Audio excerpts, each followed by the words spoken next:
Hi guys! For today's video nga pala, alis muna tayo. May hanapin tayo dito sa ukay-ukay.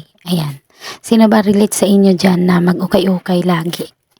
Ayan. Kami guys, 10 piso lang sapat na sa amin. Dahil sa pagdadala naman po yan kung gaano kaganda. Hindi naman po kailangan na maganda. Baga, malinis lang, okay na yun. And then guys, sa panahon kasi sa ngayon, kailangan be practical tayo, mapa brand new or okay na yan. And then guys, syempre tayo, pag may bago tayo, tuwang-tuwa na tayo, diba? And then, ipon lang ng ipon. Ngayon, ako naman kasi guys, pag may sobra at hindi na kayang isuot, syempre lumalaki tayo. Ibibinta din namin yun.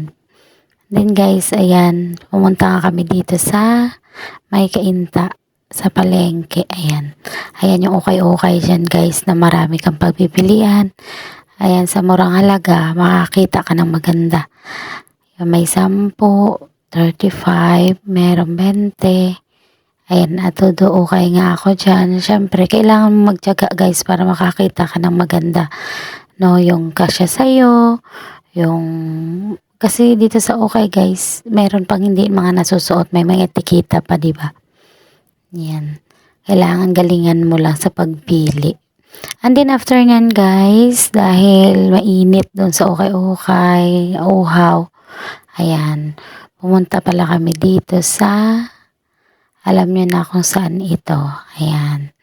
Syempre nag-crave kami ng malamig. Dahil mainit nga sa labas, no? Ayan, at maghalo-halo nga muna tayo.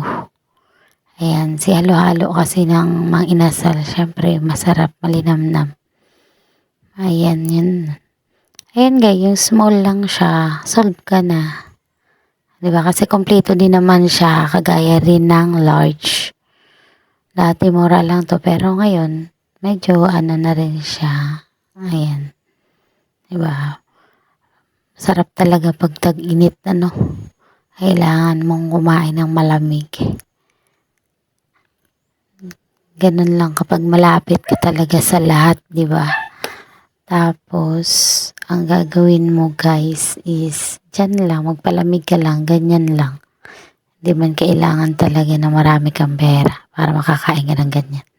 And then after nyan guys, may pina-check nga pala kami sa self. And that's it guys for today's video. Thank you for watching. Bye-bye.